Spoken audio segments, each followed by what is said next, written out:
Sorry po. Magalang na sabi ng dalagang si Angeline nang mabangga niya ang isang lalaki. Okay lang, Miss Beautiful. Tugon ng lalaki at kinindatan siya. Tumango lamang si Angeline at tuluyan nang umalis. Nang makarating sa eskinitang tago, ay lumingalinga muna ang dalaga bago nakangising kinuha ang wallet na nadukot niya doon sa kunwaring binangga niya kanina. Iyayamanin. Masayang sabi ni Angeline nang tumambad sa kanya ang lilibuhin na pera. Kinuha niya ang laman nun at itinapon yung wallet. Inilagay ni Angeline ang pera sa kanyang bra at inosenteng naglakad ulit. Hoy! Napahinto si Angeline at napalingon sa sumigaw. Ibalik mo ang wallet ko! Ang binatang dinukutan niya kanina lang ay nakaduro sa kanya at galit na galit ang itsura. Mabilis na tumakbo ang dalagang si Angeline at agad naman siyang hinabol ng dinukutan niya. Patay ka sa akin! Sigaw ng binatang dinukutan niya. Hindi porket maganda at sexy ka, papalampasin ko na ang ginawa mo. Lumiko si Angeline sa isang eskinita at mabilis na nagtago sa isang halaman. Nang makalagpas ang binatang dinukutan niya, ay napahinga na lamang siya ng malalim at hinihingal na napasandal sa pader. Di ka na yun ah. Buti na lang nakapagtago agad ako. Hinihingal na sabi ng dalagang si Angeline. At sa tingin mo ay natakasan mo ko? Napatalon sa gulat si Angeline nang tumambad sa harapan niya ang lalaking tinatakbuhan niya. Akmang tatakbo si Angeline, kaya lang nga mabilis siyang nahawakan sa braso ng binata. Bitawan mo nga ako! Inis na sabi ni Angeline. Ano bang kasalanan ko? Hindi naman kita inaano ah. Anong hindi? Dinukot mo yung wallet ko. Sagot ng binata. Ibalik mo sabi yung wallet ko eh. Wala akong kinukuha. Pamaang-maanga na sambit niya. Kahit kapkapan mo pa ako, wala kang makukuha sa akin. Alam kong nasa bra mo ang pera ko. Sabi ng binata at tinaasan siya ng kilay. Huwag mo akong inaano dahil dati rin ako mandurukot bago ako naging isang mayaman. Ilabas mo na kung ayaw mong makulong. Napahinga na lang ng malalim si Angeline. Mukhang namali pa yata siya ng taong dinukutan. Oo na. Inis na sabi ni Angeline at lumayo sa lalaki. Walang hiya-hiya niyang dinukot ang perang itinago sa bra at inabot sa lalaki. Umalis ka na nga. Singhal na sa lalaki. Natawa naman ang binata sa kanya. Init naman ang ulo. Sayang ang ganda mo kung palagi kang galit. Umirap naman siya. Magiging good mood lang ako kapag binigay mo sa akin yung pera mo. Ibang klase ka pala. Hindi makapaniwalang sabi ng binata. Ibibigay ko to kapag sinabi mo sa akin ang pangalan mo. Angeline. Mabilis na pakilala ng dalaga. Anggi ang tawag sa akin ng halos lahat. Wow, Angeline. Tumawa ang binata na ikinangawi naman niya. Ako nga pala si Lak, ang taong maglalak sa puso mo. Baduy! Nakangiwing komento ni Angeline. Akin na yung pera at marami pa akong pakakainin. Alam mo miss, maganda ka. Mukha ka rin namang may pinag-aralan. Bakit hindi ka maghanap ng magandang trabaho? Napairap muli si Angeline. Gusto mong mag-work sa company ko? Pwede kita maging secretary. Naghanap ako ng trabaho. Pero ang gusto ay with experience. Aba, kaya nga ako nag-a-apply para magkaroon ng experience eh. Tugon ng dalaga. Magkano ba ang sahod sa'yo? Depende sa performance mo.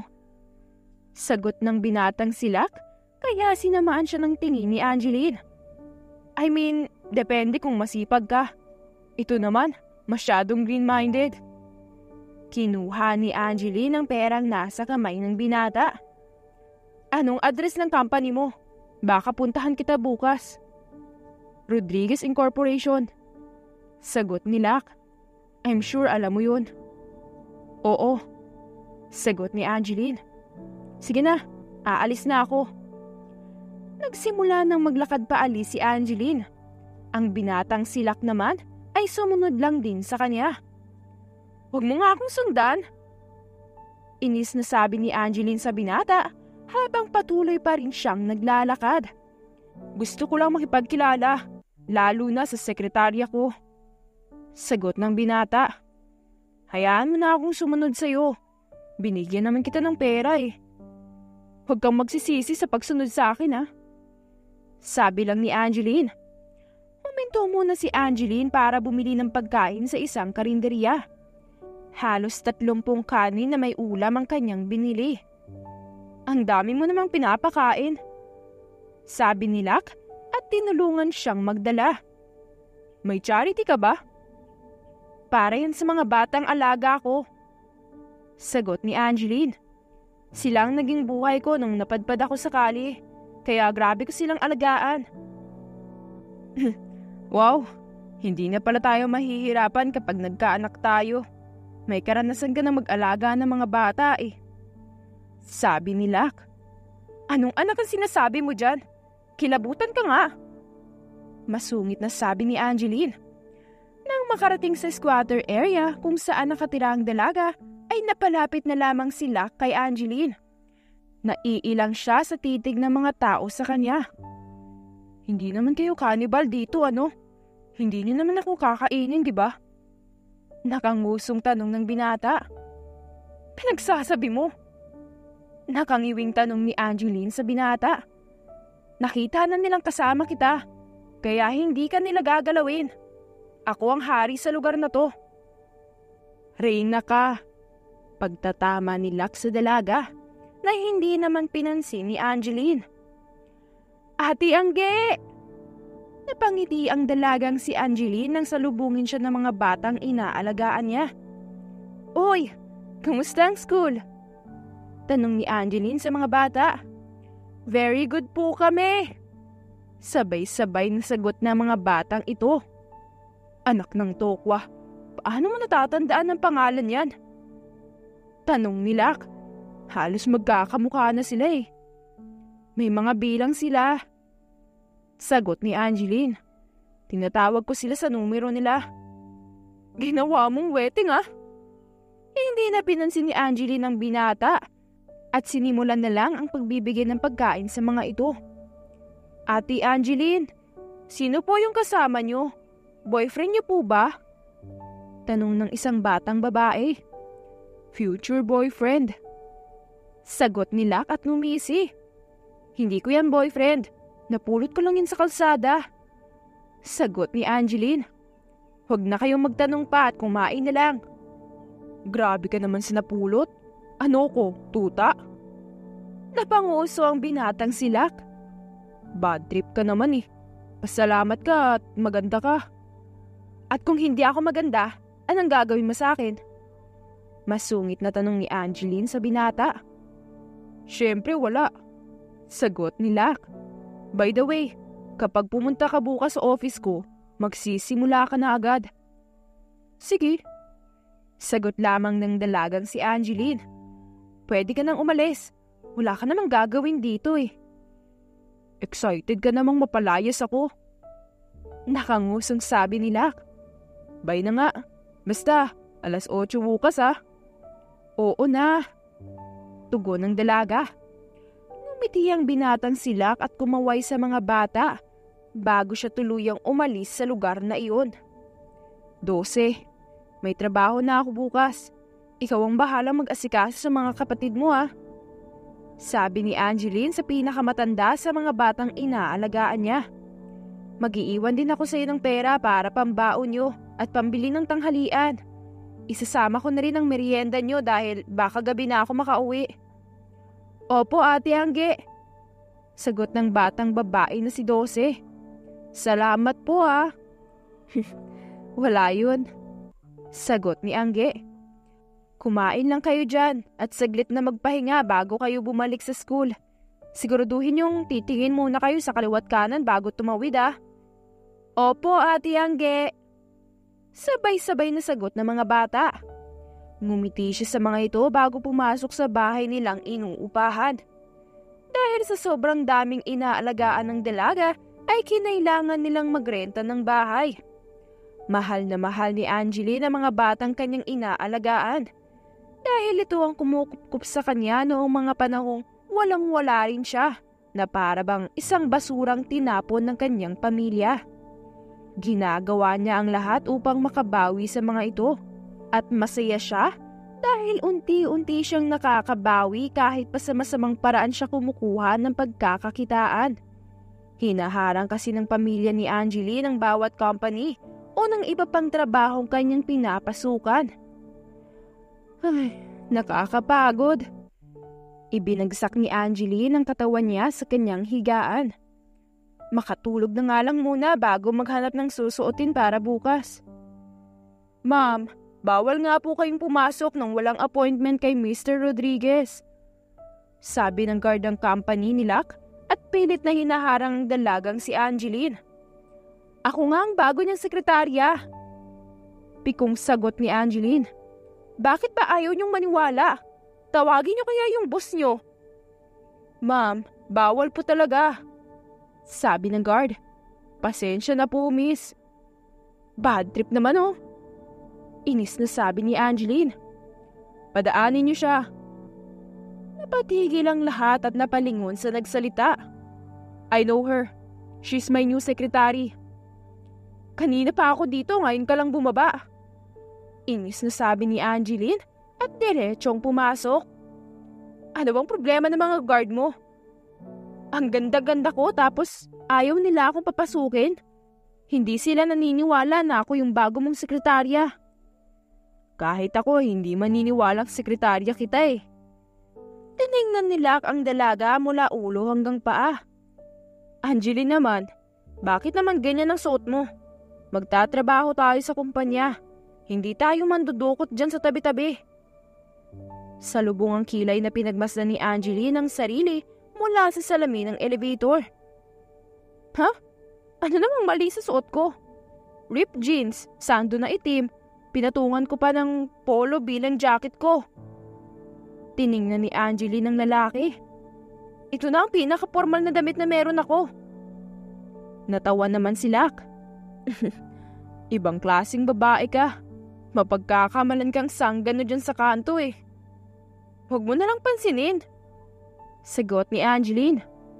Masanay ka na dahil ganito talaga ako magmula nang mapadpad ako sa kalye. Oo na, masyado ka namang galit agad eh. Sagot ni Locke. Nang bumukas ang elevator ay agad na lumabas ang dalawa. Lahat ng madaraanan ng dalawa ay nakatingin kay Angeline at pinagbubulungan ito. Problema ng mga tauhan mo? Takang tanong ni Angeline nang makapasok sila sa opisina ni Locke. Ang ganda ng office mo ha. Mukhang mahal ang mga gamit mo rito. Medyo. Sagot ni Locke sa dalaga.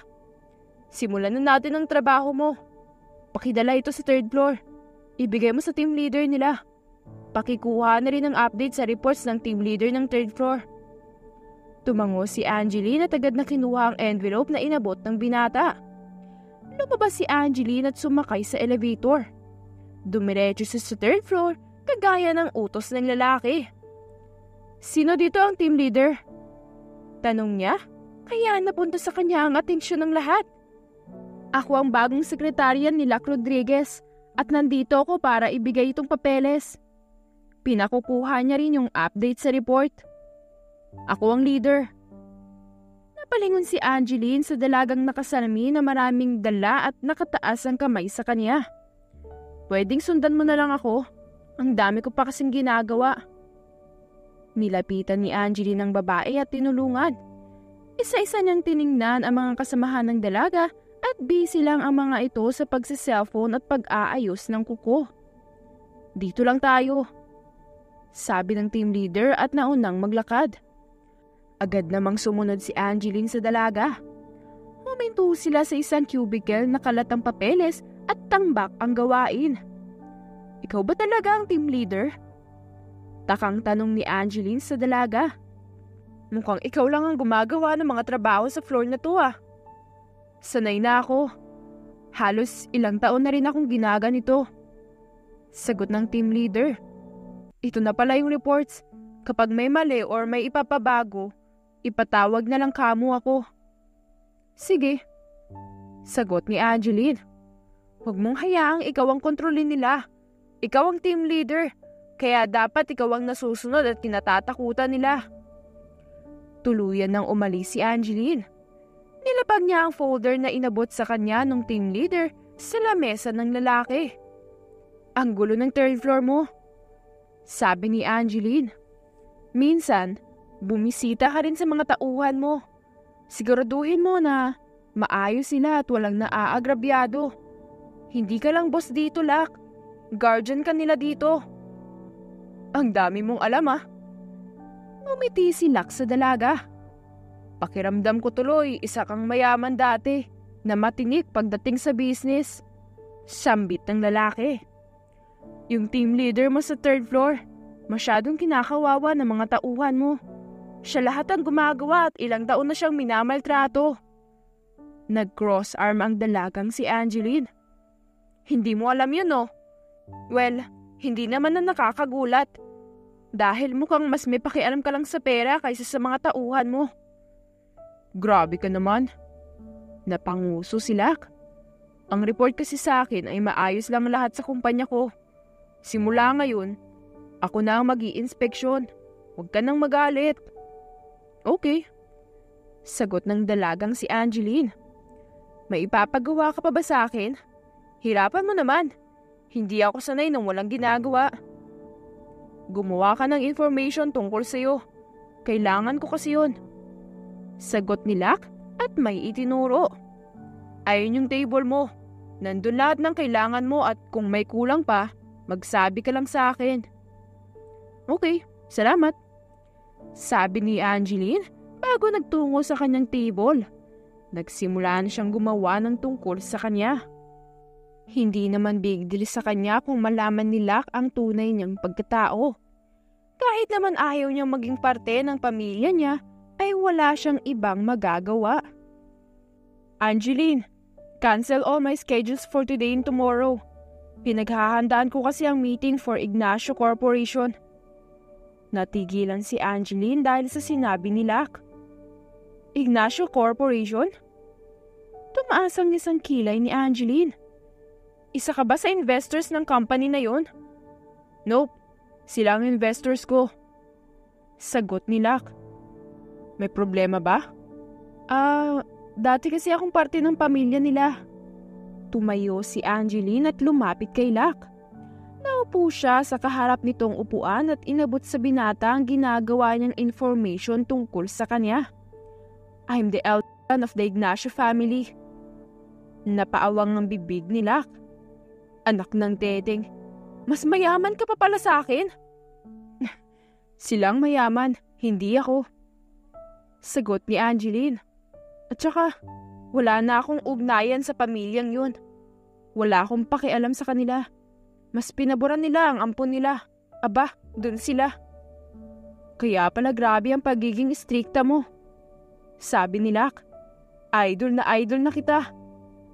Oo nga pala. Anong tanghalian natin? Napahawak si Angeline sa kanyang tiyan. Gutom na kasi ako eh. Gusto ko nang kumain. Napalingon si Lak sa orsan.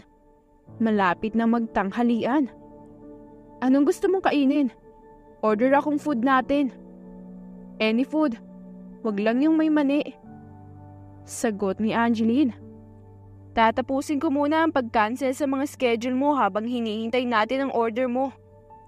Napatawa si Lak sa kanyang sarili. Sa lagay ngayon ay parang ang dalaga na ang boss sa kanilang dalawa. Ito lang din ang unang beses na nagpa-order siya ng pagkain sa loob ng kanyang opisina. Ito lang ang unang beses na ganon siya kinausap ng kanyang sekretarya. Masyadong interesante ang dalaga para sa kanya. Sa kabila ng katayuan nito sa dating pamilya, ay marunong pa rin itong makasama.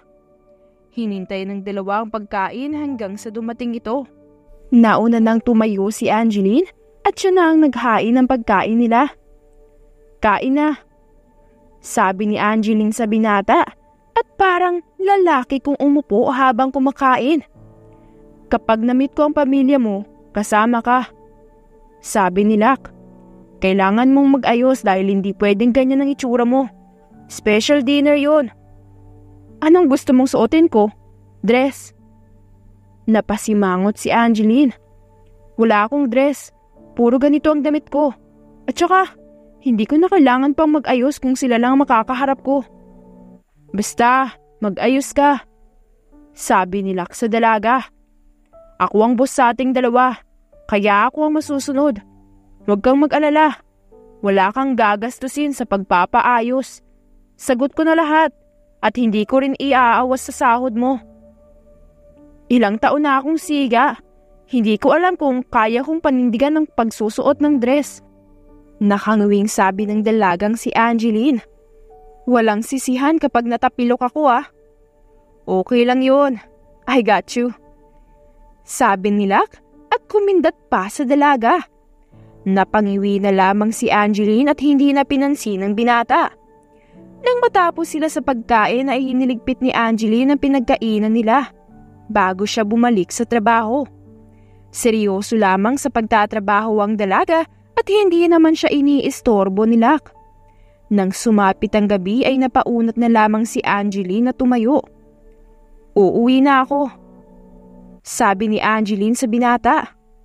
Pakakainin ko pa ang 25 kong mga anak. Hindi rin sanay matulog yan nang wala ako. Hatid na kita. Sabi ni Lak. Bilhan na lang natin ang mga anak natin, mga anak mo para hindi ka na magluto. Sige, pero hindi iaawas sa sahod ko ah. Sabi ni Angeline. May paglalaanan ako ng sahod ko eh. Iipunin ko yun para sa future ng mga bata. Tumango lamang si Lak. Lumabas ang dalawa ng kumpanya at dumiretso sa sasakyan ng lalaki.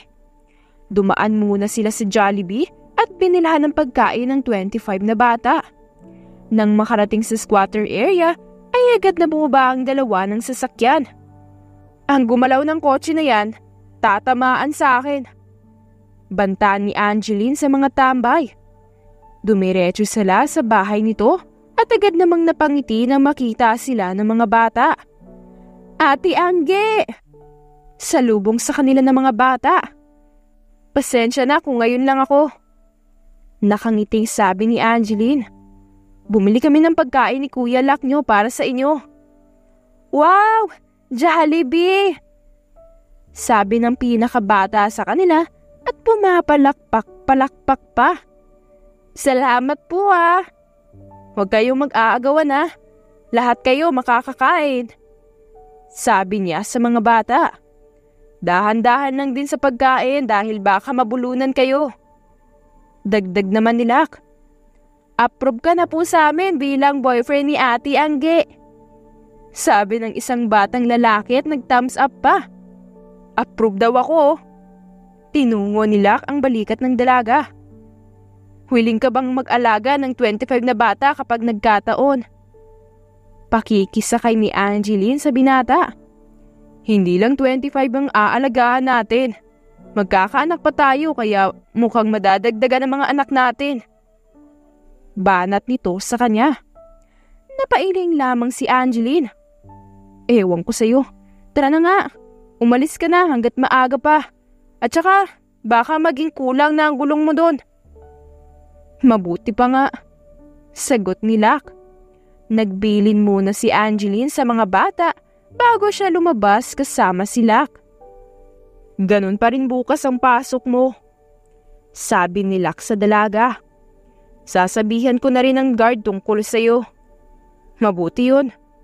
Sabi ni Angeline. Mag-iingat ka sa pag-uwi mo ah. Hindi mo pa ako napapasahod, kaya hindi ka pa pwedeng mamatay. Maraming salamat din sa pagkain ng mga bata. Walang anuman. Nagpapalakas ako sa mga bata para hindi na ako mahirapan kung sakaling ligawan kita. Sabi ni Lak. Kita-kits tayo bukas ah.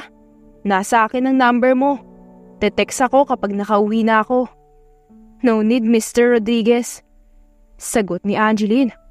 Mukha namang makakauwi ka na ng maayos, kaya wag mo na akong gawing ka-textmate. Natawa si Lak. Hihintayin kong araw na maging sweet ka rin sa akin. At kapag dumating yun, magiging pakipot ako sa'yo. Asa ka? Sagot ng dalaga. Umuwi ka na nga at kailangan ko nang balikan ng mga bata. Oo na po. Sagot ng binata. Good night. Tumangulang si Angeline at naglakad na pabalik sa bahay niya. Alam niyang nakatanaw pa rin sa kanya si Lack. Ngunit hindi na rin niya ito pinansin. Good morning, ma'am. Bati ng guard sa dalagang si Angeline. Good morning. Bati niya dito pabalik. Goods na po tayo ah. Mukha lang ako sanggano pero mabait ako. Pasensya ka na po, ma'am. Sabi ng guard. Okay lang po. Alam ko namang ginagawa niyo lang ang trabaho niyo. Ngumiti si Angeline. Pasok na po ako ah. Baka naghihintay na ang CEO. Pumasok si Angeline at dumiretso sa elevator. Nakasabay na sa elevator ang team leader ng third floor na marami na namang dala. Inagaw niya ang mga bitbit nito. Ako na, kaya ko naman. Bakit ka nagpapaapi sa kanila? Tanong ni Angeline. Ano bang pangalan mo? Rose. Sagot ng dalaga. Okay lang naman sa akin. Ang mahalaga ay natutulungan ko sila. Hindi okay yun. Sagot ni Angeline sa dalaga. Nang bumukas ang elevator sa third floor ay lumabas ng dalawa. Isa-isang tiningnan ng masama ni Angeline ang mga kasamahan ni Rose bago niya ibalabag ang bitbit na kahon. Nagulat ang mga tao sa third floor dahil sa ginawa niya. Pulutin niyo nga mga yan. Sabi ni Angeline sa mga ito. Si Rose ang team leader niyo, hindi ba? Pero bakit hindi niyo tinutulungan? Hindi siya alila dito. At sino ka ba? Inis na tanong ng isang babae. Huwag ka nga mangialam. She's my secretary. Nagulat ang lahat dahil sa biglaang pagsulpot ni Lack. So totoo ngang may nangyayaring hindi maganda dito sa kumpanya ko. Ginawa kong team leader si Rose dahil nakitaan ko siya ng determinasyon sa trabaho. Hindi ko naman akalaing lulubusin niyo ang kabaitan niya. Dahil dyan, sa kanya mapupunta ang sahod niyo ngayong buwan. At kapag inulit niyo pa ito, tatanggalin ko kayong lahat sa trabaho.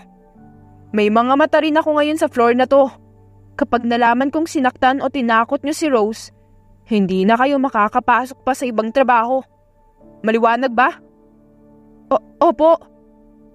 Nakayo kong sagot ng lahat. Salamat po, sir. Salamat, Angeline. Nakangiting sabi ni Rose. Maging matapang ka. Sabi ni Angeline sa dalaga.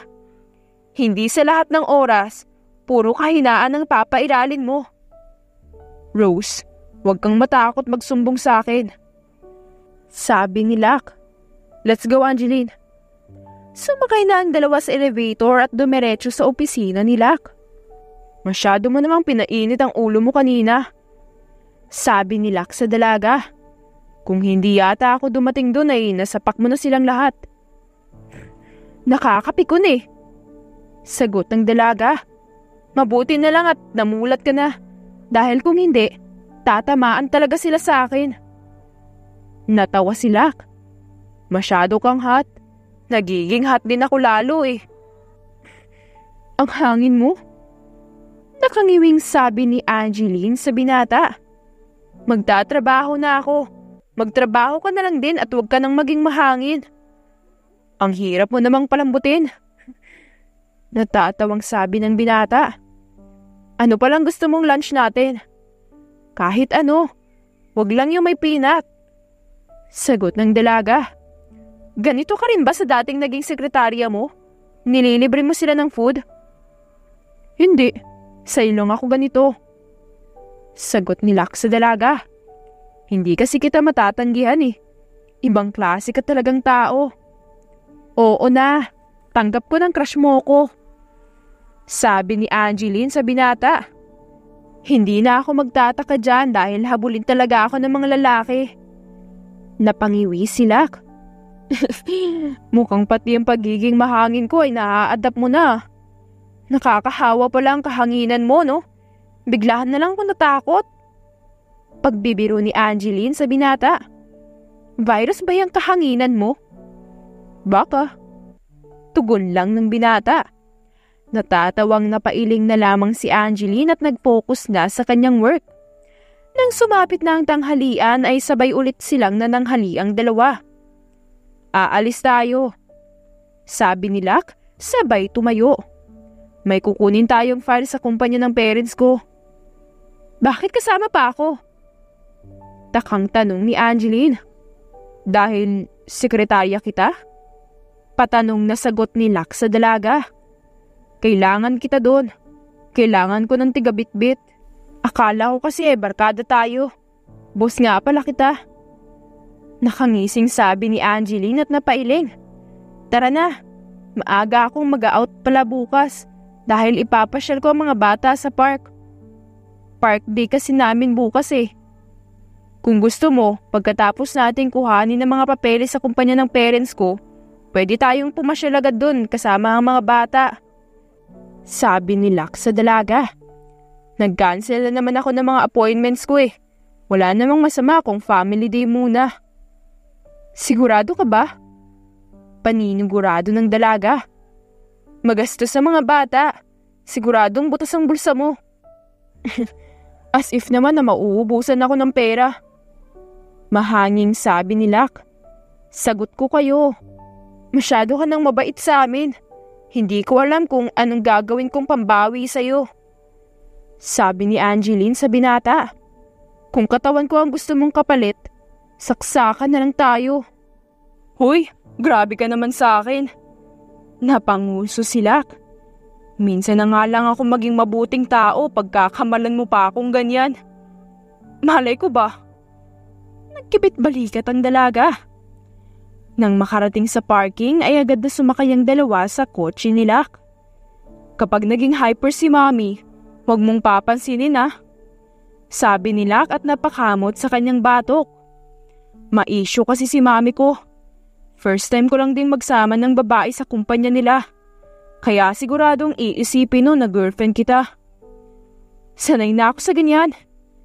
Sabi ni Angeline at sumandal sa bintana ng kotse. Sasakyan ko na lang ang mami mo. Uy, baka umasa yun. Kung sasakyan mo ang mga sinasabi ni Mami, dapat willing ka ring totohanin. Sabi ni Lak. Excited na kasi yun na magkaroon na ako ng asawa at anak. Alam mo naman, uniko iho kasi ako. Natawa si Angeline. Feeling ko, mahamasboy ka. Hindi sagot ni Lak. Hindi ka nagkakamali sa bagay na yan. Hindi na pinansin ni Angeline ang binata at itinuon na lamang ang kanyang atensyon sa paligid. Halos kalahating oras yata ang binyahe nila bago makarating sa kumpanya ng kanyang mga magulang. Bumaba ang dalawa at pumasok sa loob. Kung makatingin naman ang mga tao dito sa akin, para namang nanakawan ko sila. Nakasimangot na sabi ni Angeline. Pero kapag dinukutan ko siguro mga yan, hindi ko na kailangan magtrabaho sa'yo. Natawa si Lak. Alam kong hindi mo gagawin yon. Siyempre naman medyo bagong buhay na ako. Sagot ng dalaga. Grabe ang yaman niyo. Pagsusumikap ang sagot. Sambit ni Lak at kumindat sa dalaga. Nang makarating sa floor ng office ng mga magulang ni Lak, ay dire-diretsong pumasok sa loob ng office si Lak. Mommy, Daddy. Parang bata na sabi nito. Natigilan na lamang ang dalawa nang makitang may ka-meeting ang mga magulang ni Lak. At ang mas nakakagulat pa, ay ka-meeting ng mga ito ang ampon ng mga magulang ni Angeline, ang kapatid niya. Angeline! Gulat na sambit ng binatang kapatid ni Angeline. Sino ka? Maang tanong ni Angeline. Sa labas na lang ako, Lak. Bilisan mo na lang Hindi na hinintay pang sumagot ni Angeline ang binata at dire-diretso na siyang lumabas. Pakiramdam ni Angeline ay gusto niyang manuntok. Bumalik na naman ang galit niya sa ampon ng kanyang mga magulang. Angeline! Napalingon si Angeline sa nagsalita. Bumalik ka na sa bahay. Sinamaan ang tingin ni Angeline ng kanyang kapatid.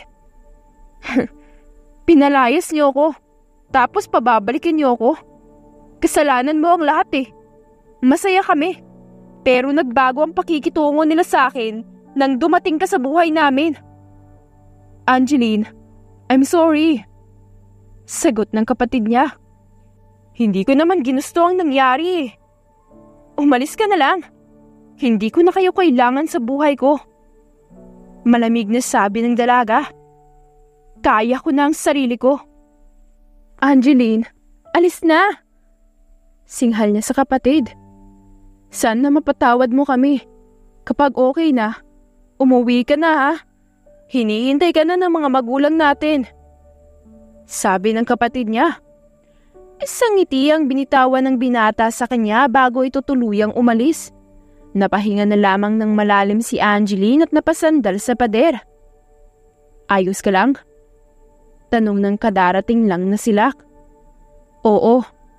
Sagot ng dalaga. Tapos ka na ba? Oo. Tara na. Hindi na kinulit ni Lak ang dalaga hanggang sa makasakay sila ng sasakyan. Pakiramdam kasi niya ay mabigat ang dinadala ng dalaga. Kaya naman pinabayaan niya na lang muna ito. Hanggang sa makarating sila sa squatter ay tahimik lang din ang dalaga. Lalakarin lang natin ang park. Sabi ni Angeline sa binata. Iwanan natin ang sasakyan mo dito. Kompleto pa naman to kapag bumalik tayo, di ba? Tanong ng binata. Penging pera. Naglahad ng kamay si Angeline. Kumuha naman ng 2,000 sila at ibinigay sa dalaga. Nilapitan ni Angeline ang mga tambay. Kailangan kompleto pa yung sasakyan ng kasama ko kapag bumalik kami. Ibinaba niya ang 2,000 sa lamesa. Tatamaan kayo sa akin kapag meron niyang kahit na isang gasgas. Safe yan sa amin, Angge. Sagot ng isang bunging lalaki. Tumango lang si Angeline bago binalikan ng lalaki. Susunduin ko lang yung mga bata sa bahay. Dito ka na lang. Sa kotse muna ako. Sagot ni Lak. Tumango lamang si Angeline at nagtungo sa kanilang bahay. Nakita niya ang mga batang nakabihis at mukhang naghihintay lang din sa kanya. Tara na. Aya niya sa mga ito. Kasama natin si Kuya Lak niyo sa pamamasyal. Huwag kayong puro turo ah. Huwag din magastos, okay? Ang dami nang naitulong sa atin ng kuya niyong yun. Huwag na nating lubusin, okay? Opo. Sabay-sabay na sagot ng mga bata. Nang makarating sa labas ay agad nang bumaba si Lak ng kotse niya. Umalis na sila at naglakad patungong park. Para tayong mga bibi. Natatawang sabi ni Angeline. Ako yung father na bibi. And you're my baby mother. Banat ng binata. Napangiwi naman si Angeline. Ayan ka na naman sa kakornihan mo. Natawa si Lak. Ayan ka na naman sa hindi mo pagiging sweet. Nang makarating sila sa park ay naupo ang dalawa sa ilalim ng puno. Habang ang mga bata naman ay nagsimula na ring maglaro. Nasaan ang mga magulang ng mga bata? Tanong ni Lak sa dalaga. Inabando na sila. Sagot ni Angeline. Sila-sila lang ang nagtutulungan para makasurvive. Ayaw nilang sumama sa ampunan dahil ayaw nilang magkahiwa-hiwalay. Nang makatuntong ako sa lansangan, tinulungan nila ako. At nang masanay ako naman ang bumawi sa kanila. Do you love them that much? Tumango si Angeline sa binata. Paano kapag mag-aasawa ka na? Maghahanap ako ng lalaking handa rin silang tanggapin. Masyado kong mahal ang mga batang yan. At kung hindi sila mamahalin na tatanggapin ng lalaking mamahalin ko, iiwanan ko siya. Sagot ni Angeline. Mahirap na marami sila. Pero masarap naman sa pakiramdam dahil nakikita akong masaya sila. Napangiti si Lak. Ang ganda ng mindset mo. Tama yang magmahal ka ng taong tanggap ang mga mahal mo. Tamang ako ang mahalin mo. Napangisi lang si Angeline at napailing. Maya-maya lang ay lumapit na sa kanila mga bata. Tumayo si Angeline at pinunasan ng likod ng mga ito. Gusto niyo ng street food? Tanong ni Lak sa mga bata. Libre ko, may kasama pang ice cream. Napalingon ng lahat kay Angeline. Mukhang hinihintay ng mga ito ang pagpayag niya. Sige na, sabi ni Angeline. Nakakagutom ka rin naman kakwentuhan eh. Kung ganon, tumayo si Lak. Pakyawin na natin ang benta ni Kuyang nasa gilid. Nagtungo sila sa nagtitinda ng street food at nagsimulang bumili. Pinakyaw na nga ni Lak ang tinda ng manong para mabusog na rin ang mga bata. Salamat po, Kuya Lak. Nakangiting sabi ng mga bata. Basta kayo, sagot ng binata at kinindatan sila. Napatingin na lamang si Angeline sa binata at mga batang kumakain. Ramdam na ramdam ng dalaga na bukal sa loob ng binata ang ginagawa niya para dito. Wala itong pandidiri sa katawan o walang arte. Init, sabi ng batang pinakabata. Itinapat ni Lak ang palad sa bibig ng bata. Iluwa mo, baka mapaso ang dila mo. Niluwa naman ng bata ang fishball sa kamay ni Lak. Tinapon iyon ni Lak sa basurahan bago pinunasan ang bibig ng bata. Hipan mo muna bago sumubo, sabi ni Lak sa bata.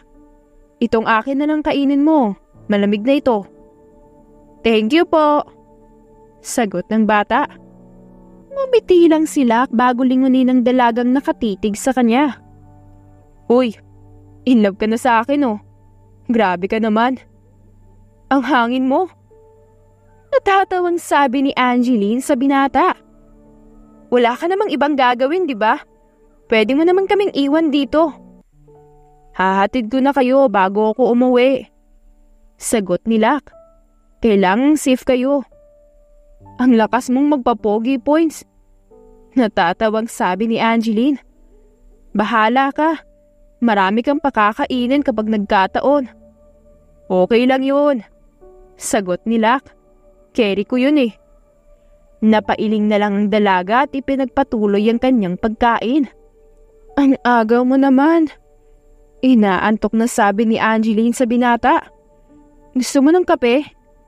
Nagkape na ako, sagot ni Lak sa dalaga. Boring kasi sa bahay kaya dumiretso na ako dito. Siraulo ka ba? Napasimangot siya. 12:00 ng tanghali ang usapan natin, di ba? Oo nga, nainip lang talaga ako, sagot ng binata. Pwede ka namang matulog ulit, dito lang ako. Wala na yung antok ko. Nag-unat-unat si Angeline. Ipagluluto ko ng almusal ang mga bata. Nandito ka rin naman, ibili mo na lang ako ng itlog sa tindahan. Ilang itlog? Tanong nila at tumayo. 5, sagot ni Angeline. Yun lang ang budget ko ngayon eh. Ako nang bahala, sabi ni Lak at dire-diretsong lumabas. Nagtungo na si Angeline sa kusina at nagsimulang lamasin ang kanin ng tira kagabi. Isasangag niya ito para kahit kaunti ang ulam ay magana pa rin ang pagkain nila. Ito na yung itlog. Sinamahan ko na ng hotdog at tuyo. Bumili rin ako ng suka at bawang para mas masarap ang kain, sabi ng kadarating lang na si Lak. Napanganga na lamang si Angeline na makita ang dala ng binata. 1 tray ang itlog, 2 balot ng hotdog at 5 balot ng tuyo. Ang dami naman yan, sabi ni Angeline. Mas maganda kapag busog ang mga bata, sagot ni Lak at kumuha ng bowl para batihin ang itlog. Mas active sila sa school at mas makakapag-focus sila. Napangiti si Angeline. Ako nang magluluto. Maupo ka na lang dyan dahil bisita ka. Tulungan na kita, sabi ni Lak. Kailangang sanayin natin ang pagiging husband and wife. Sira, komento ng dalaga at pabirong umirap. Nagtulong ang dalawa sa pagluluto hanggang sa paghahain. Saktong matapos sila ay nagising na rin ang mga bata. Sa sala na sila naghain para kasya silang lahat. Kain na kayo, Sabi ni Lak sa mga bata. May pasok pa kayo sa school. Baka mahuli kayo niyan. Wow! Ang dami naman pong pagkain! Sabi ni Walo, sabay ngumiti. Salamat po sa pagkain ha! Naupo na lang silang lahat at nagsimulang kumain. Namangha si Lak dahil hindi nag-aagawan ng mga bata. Sa halip ay nagbibigayan ng mga to. Kuya Lak, bakit po ang aga niyo po dito? May date po kayo ni Ate Angeline? Tanong ni Dose. May trabaho kami, hindi date. Sagot ni Angeline. Kumain na lang nga kayo at wag nang magtanong. Kung ano-ano na namang nalalaman niyo eh. Napahagik-hik na lang ang mga to at nagpatuloy sa pagkain. Nang matapos sila ay lumabas na ang mga bata at nagtungo sa poso para maligo. Si Angeline at Lak naman ay nagligpit at naghugas ng mga pinggan. Bilhan natin ang uniform ng mga bata para bukas. Sabi ni Lak habang nakatingin sa uniform ng mga bata. Inihahanda kasi ito ni Angeline. Luma na ang uniform nila at mukhang maliliit na. Lak, ang dami mo nang naitulong sa amin. Sabi ni Angeline. Ayos lang yun. Sagot ni Lak. Sinabi ko naman sa'yo, kailangan nating masanay para ready na tayo in the future. Hindi alam ni Angeline kung nagbibiro lang ang binata o seryoso talaga ito sa sinasabi. Nang makapagbihis sa mga bata ay agad nang umalis sa mga ito papasok. Kagaya ng dati ay binilinan muna ni Angeline si Dose. Iniwanan niya rin ito ng pera pambili ng tanghalian at hapunan nila. Tara na. Aya ni Lak sa dalaga. Matagal-tagal din tayong hindi nagsalon. Mamimili tayo ng damit na bagay sa'yo. Magpapamassage muna tayo. Sabi ni Angeline. Masakit ang katawan ko. Gusto ko munang mag-relax. Kaya siguro ako nai-stress kapag nakikita ako ang pamilya ko. Okay, what my baby wants, what my baby gets.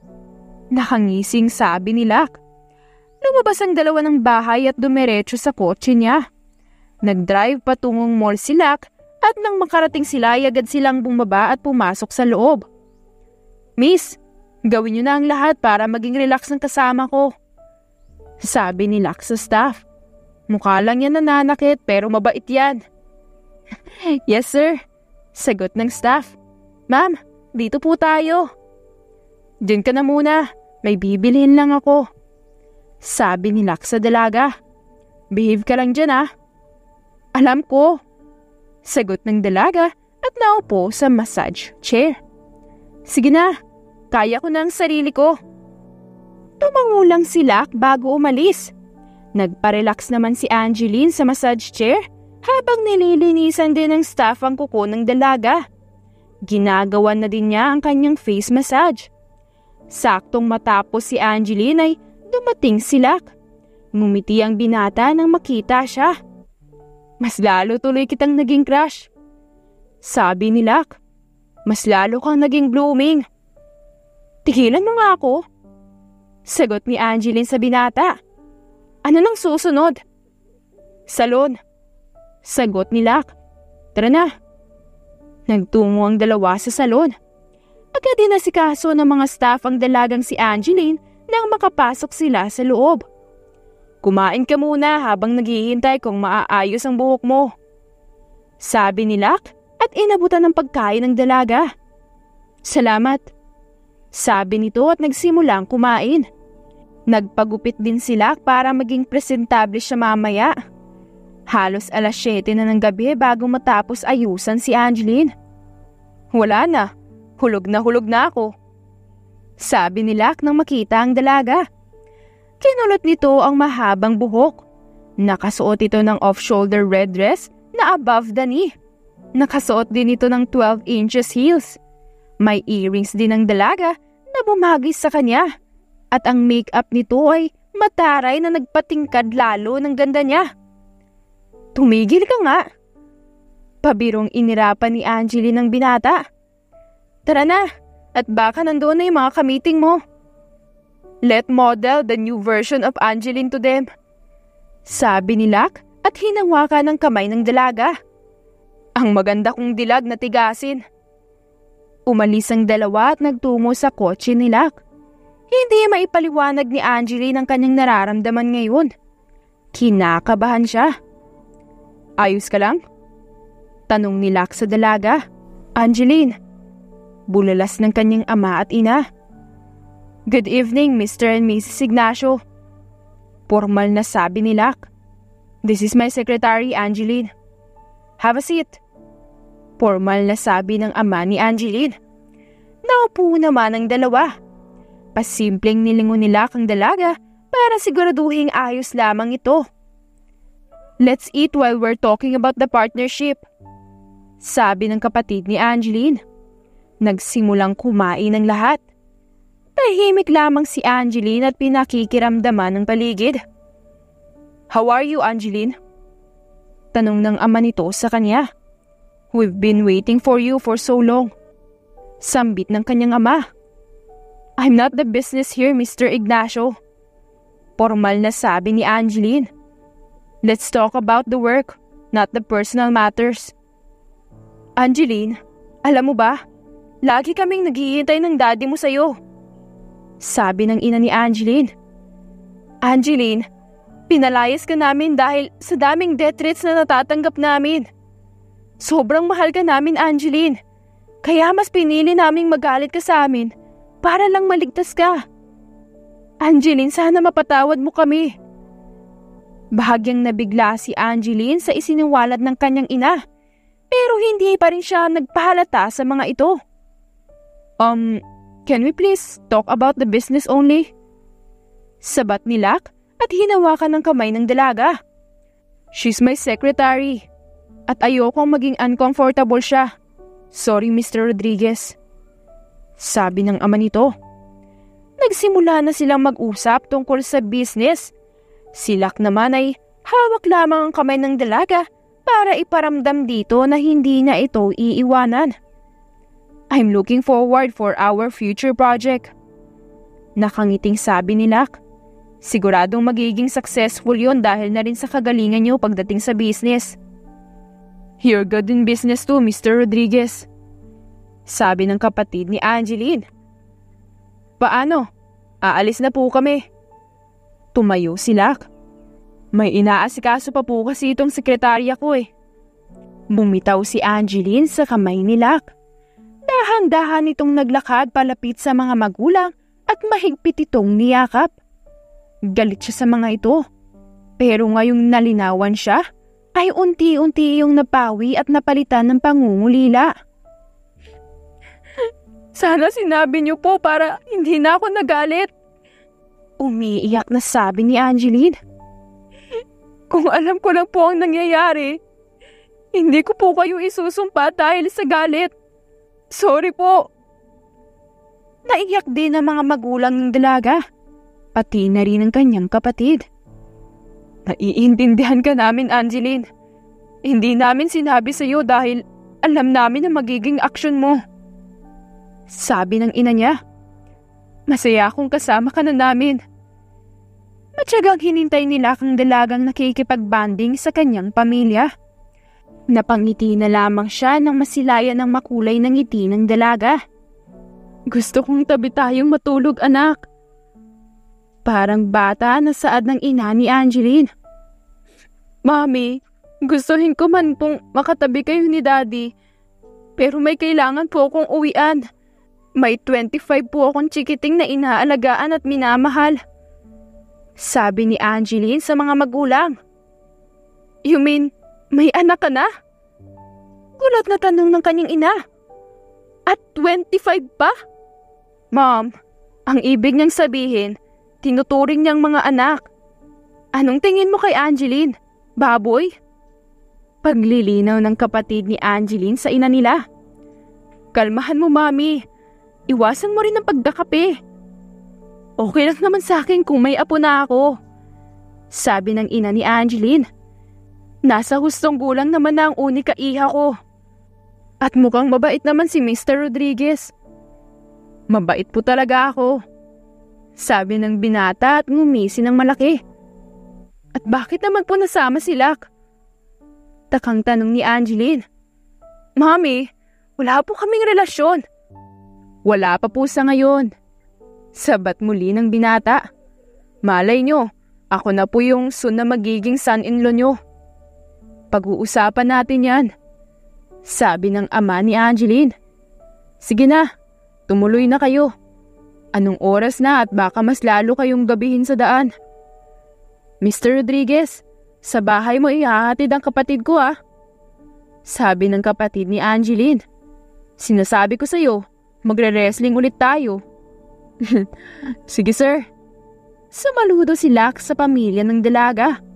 Humalik muna si Angeline sa mga magulang at sa kanyang kapatid bago sila tuluyang umalis ng dalaga. Kumusta? Tanong ni Locke sa dalaga. Okay ka na? Okay na ako. Magaan na ang pakiramdam ko. Nakangiting sagot ni Angeline. Maraming salamat, Locke ha. Huwag kang magpasalamat. Kagustuhan talaga ng puso mong patawarin ang pamilya mo. Sagot ng binata.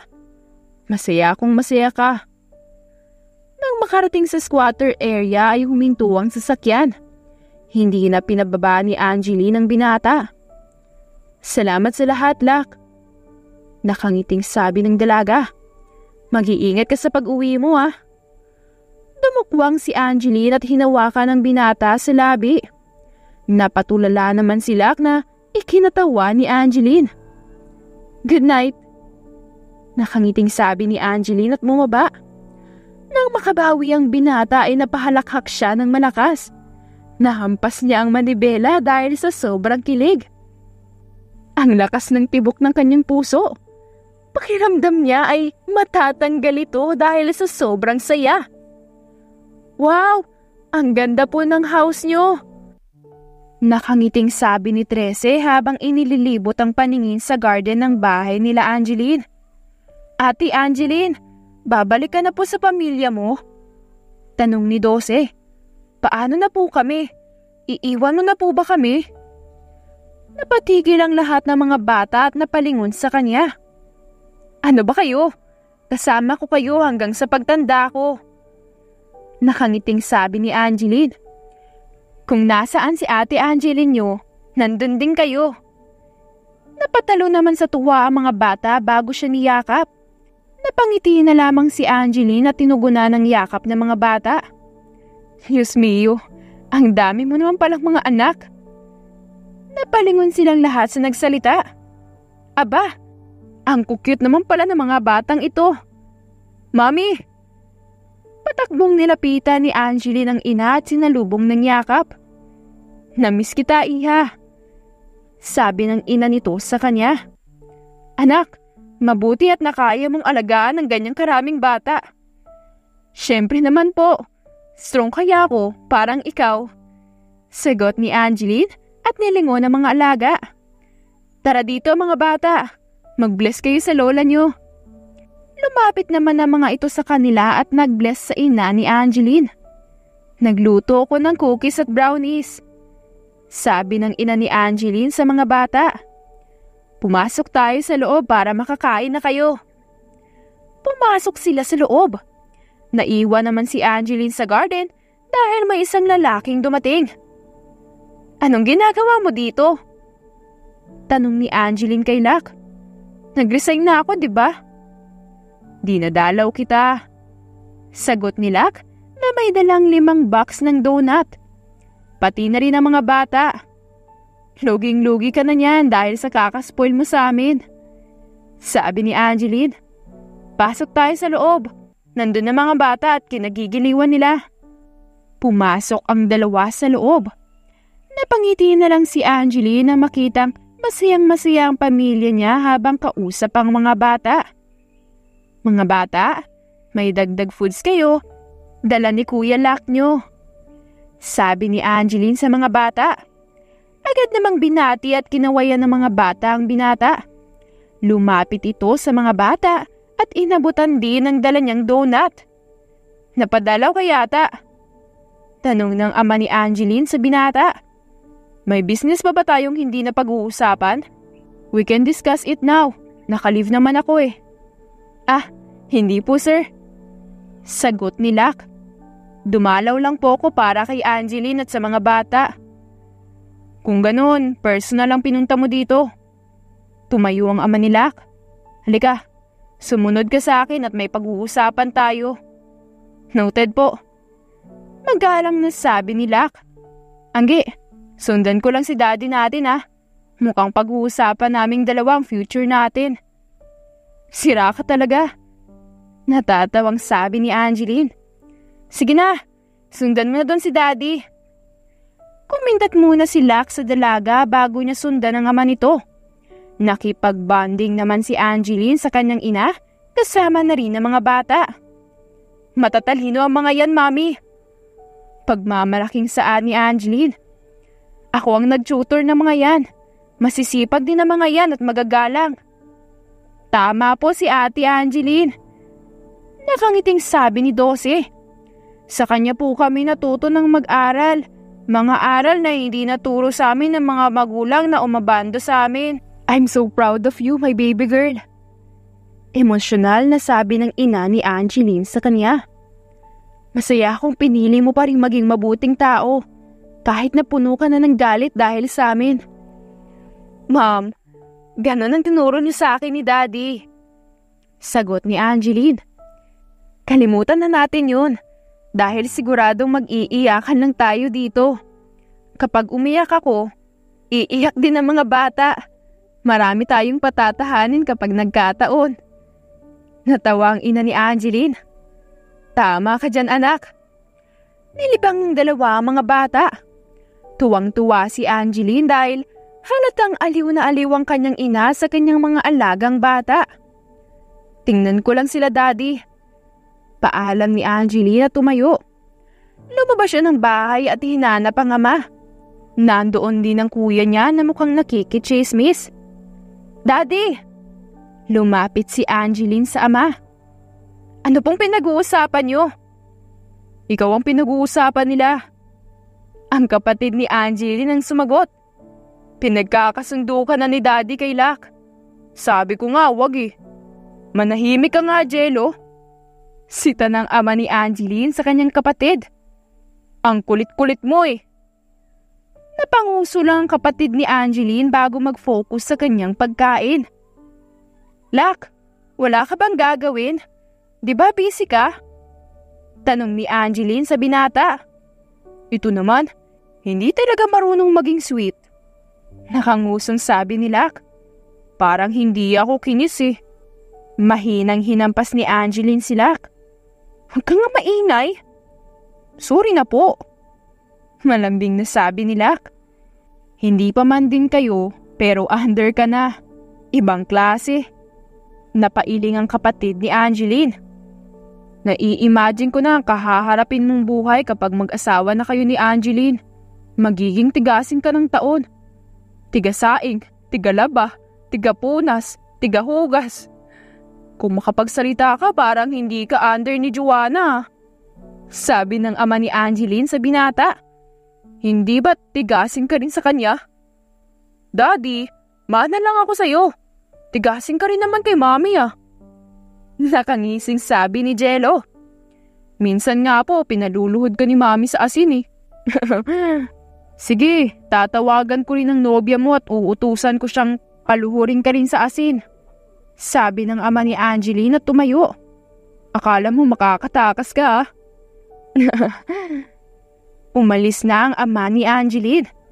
Nakangusong sumunod naman si Jello sa ama. Anong plano mo ngayon? Tanong ni Angeline sa binatang si Lak. Ano rin pala yung pinag-usapan yun nila, Daddy? Sa amin lang yun. Sagot ni Lak at tumayo. Kailangan ko nang bumalik sa office. May meeting kasi ako kasama sila Mami. Gusto mong sumama? Tumayo si Angeline at tumango. Wala naman akong gagawin. At yung mga bata naman ay mukhang nag-i-enjoy kasama sila Mami. Napangiti sila bago hawakan ng kamay ni Angeline. Hindi na nagpaalam pa si Angeline sa kanyang mga magulang dahil mukhang malalaman din naman ng mga ito kung nasaan siya. Parang huling ngiti mo na, sabi ni Angeline sa binata. Angeline, kapag ikaw ang kasama ko, Hindi ko alam ang salitang simangot, sabi ni Lak sa dalaga. Grabe, kinikilig ako. Natawa si Angeline. Paanong kilig ba yan? Feeling ko hinahabol ako ng mga puso. Sagot ng binata. I'm so thankful dahil binangga mo ko at dinukutan. Kung hindi pala ako naglakad ng time na yun, hindi sana kita makikilala. Natatawang napailing na lamang si Angeline. Binaling na lamang niya ang tingin sa dinaraanan. Hindi rin naman niya alam ang salitang kilig noon.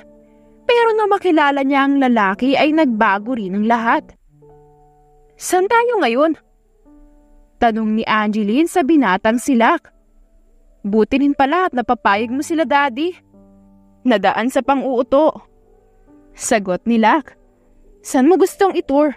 Mahaba-haba ang oras natin. Nasa bakasyon si Lak at Angeline. Kasama nila ang buong pamilya. Ngayon ay nagsulo naman ang dalawa sa isang yate. Mahaba-haba nga. May bantay na kasi yung mga bata. Tugon ni Angeline. Pwede tayong magsulo.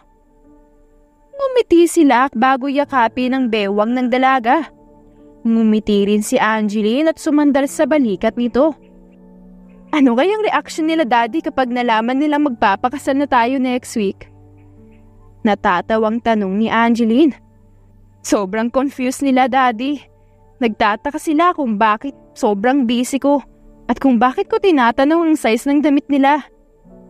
Biglaan kasi ang proposal ko. Sabi ni Lak, wala nang ligaw-ligaw dahil siguradong sigurado na ako sa'yo. At saka, bet kaya ako ng daddy mo. Kaso mukhang masusuntok ako kasi hindi niya alam na ikakasal na tayo. Wala na rin naman silang magagawa eh. Sabi ni Angeline. At saka, maiintindihan ako ni Daddy. Lalo na ni Mami. Gustong-gusto na kaya nila na magkaroon ako ng asawa. At ako yun. Sambit ni Lak at kumindat sa dalaga. Napailing na lamang si Angeline at itinuon ang paningin sa paligid. Ang daming nagdaang magagandang isla ng dalawa at mga magagandang tanawin. Pagod ka na ba? Tanong ni Lak sa dalaga. Gutom ka na? Gusto mo na bang bumalik muna tayo sa resort para makakain tayo? Mamaya na. Tugon ni Angeline. Gusto ko munang dumito muna at kasama ka. Ikaw marunong ka nang maging sweet. Mahinang kinurot ni Lak ang pisngi ng dalaga. Dati-rati, puro pagsusungit lang ang ginagawa mo sa akin. Pero ngayon, iba na. Ayaw mo ba? Eh di wag. Inirapan ni Angeline ang binata bago siya lumapit sa railing ng yacht. Sinusubukan ko na nga maging sweet at gayahin yung ibang babae. Tapos ganyan ka pa. Natawa si Lak bago lapitan si Angeline at yakapin. Binibiro lang naman kita, Angeline. At saka, hindi mo na kailangang gayahin ng ibang babae. Hindi mo kailangang pilitin ang sarili mong maging sweet. Angeline, tanggap kita kung ano ka. Tanggap ko ang lahat sa iyo at tanggap ko kung anong ugali meron ka. Huwag ka na magalit sa akin. Oo na. Hinarap ni Angeline si Lak. Salamat sa pagtanggap sa ugali ko. At least, alam mo na ngayon ang kalalagyan mo kapag nagloko ka. As if naman na magloloko ako. Sagot ni Lak sa dalaga. Nasa diamante na ako. Bakit pa ako maghahanap ng kalawang? I don't want to settle for less. Ikaw lang talagang laman itong isip at puso ko. Close my heart, tapon susi. Natawa si Angeline. Ang cringe mo minsan. Pero mahal pa rin kita. Ipinalupot ng dalaga ang kanyang braso sa leeg ng binata at hinalikan ito sa pisngi. Kumapit naman si Lak sa bewang niya at tinugon ang halik niya. Nag-ikot-ikot pa ang dalawa at saglit na tumambay sa yacht bago sila bumalik sa resort. Masyado kang pumaparaan sabi ni Jello nang makarating ang dalawa. Nag-date lang. Sagot ni Lak sa binata. Don't worry, wala akong ginawa sa kapatid mo. Abay dapat lang. Siguradong lagot ka kay Daddy kapag nagkataon. Sagot ni Jello. Tara na sa cottage, kakain na daw. Nagtungo sila sa cottage at nadatnan nila ang pamilya ng bawat isa na masayang kumakain. Lumapit sila doon at kumuha na rin ng pagkain. Tsaka lang sila napansin ng mga kasama na makaupo na sila. Saan kayo galing? Tanong ng daddy ni Angeline. Naggala lang po, Dad. Sagot niya dito. Oo nga po pala. Kaya pala tinatanong ko ang mga damit at masyado akong busy nitong mga nakarang araw. Ay dahil kasal na po namin ni Lak next week. Napatigil ang lahat sa pagkain dahil sa sinabi nito. Parang may anghel na dumaan dahil sa sobrang katahimikan. Bakit? Takang tanong ni Angeline. Huwag na kayo magkunwari. Alam kong alam nyo naman. Tigil na po at parang aatakihin na tong katabi ko eh. Nagtawa na naman ang lahat kaya napatangan na lamang si Lak. Alam talaga nila. Sabi ni Angeline sa binata. Tinutulungan din nila ako sa pagpaplano. Kinabahan ako Napasa po si Lak sa kanyang dibdib. Ako pala masusurprise. Deserve mo kasing pagtripan. Sabi ng mami ni Lak. Anak, ngayong magkakapamilya ka na, maging matured ka na Bawasan mo ang pagiging mami's boy mo. Magiging matured po ako, pero mami's boy pa rin. Sabi ni Lak. Ayos lang naman po kay Angeline yun eh. Opo, ayos lang po tita. Sabi ni Angeline. Napapalakpak si Lak na ikinailing na lamang ng lahat. Ate Angeline, paano po kami pag nagpakasal ka? Tanong ni Dose. Sa amin kayo titira. Sagot ni Lak. Ipinapaayos ko na ang bahay ko at talaga namang marami tong kwarto para masaya. Kung gusto nyo, sa amin na lang kayo tumira. Sabat naman ng ina ni Angeline. Gusto ko kasi ng maraming bata sa bahay. At saka malapit lang naman ang bahay ng Ate Angeline at Kuya Lak nyo sa amin. Kaya pwede nyo silang madalaw. Ate Angeline, kay Lola na lang po muna kami. Sabi ni Sampu, saka ngumiti. Ang tagal na po namin na puro kami ang inaasikaso nyo. Deserve nyo pong maging masaya sa piling ni Kuya Lak. Payakap nga si ate nyo. Lumapit naman agad ang mga bata kay Angeline at yumakap. Hindi maipaliwanag ng dalaga ang saya niya. Hanggang sa kanyang pagtanda at sa kamatayan ay mananatili ang mga bata sa kanyang puso. Congratulations sa ating bagong kasal! Nakangiting sabi ng MC sa dalawang bagong kasal. Thank you, thank you. Sabay na sabi ng dalawa, saka naupo sa upuan. Masayang kumain ang dalawang bagong kasal habang nakatingin sa kanila mga bisita. Ang maganda kong asawa. Nakangiting sabi nila katumawa. Biruin mo yun, asawa na kita. Mukhang magiging under ako nito Hindi ko gusto maging under ka sa akin. Ang akin lang, dapat matakot ka dahil ako ang asawa mo. Sinasabi ko sa'yo, kaya kong ihiwalay ang balat mo sa'yo. Sabi ni Angeline sa asawa. Pero mukhang magpapakabait ka naman, kaya baka magiging mabait din ako sa'yo. Natawa lang si Lak bago halikan ng asawa. Masaya ang naging pagdaraos ng dalawa sa naganap na resepsyon ng kanilang kasal. Nang matapos ang reception, ay agad nang dumiretso ang dalawa sa kanilang magiging kwarto. Nahihiya ako. Sabi ni Lak at ngumuso. First time kong gagawin to.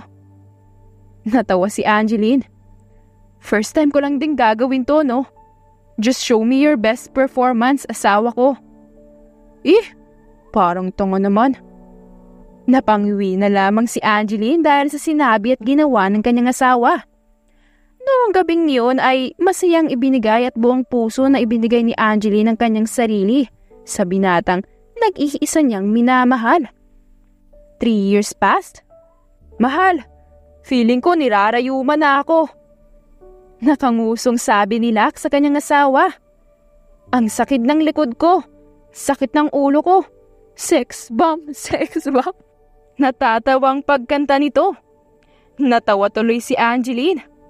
Aba, gusto mo ata ng maraming bata kaya panindigan mo.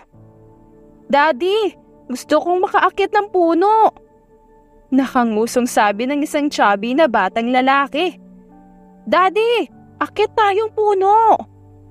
Tyrone, hindi pwede. Mahinang sabi ni Locke at naupo. Masyado ka pang bata at maliit. Baka mahulog ka doon. Pero sina ate at kuya nasa puno po. Nakangusong tugon naman ng batang si Tyrone. Please po, daddy ko. Tyrone, makinig ka na lang sa daddy mo. Sabi ni Angeline at binuhat ang anak. At saka, matanda na si daddy mo. Tingnan mo nga sumasakit na ang mga kasukasuan.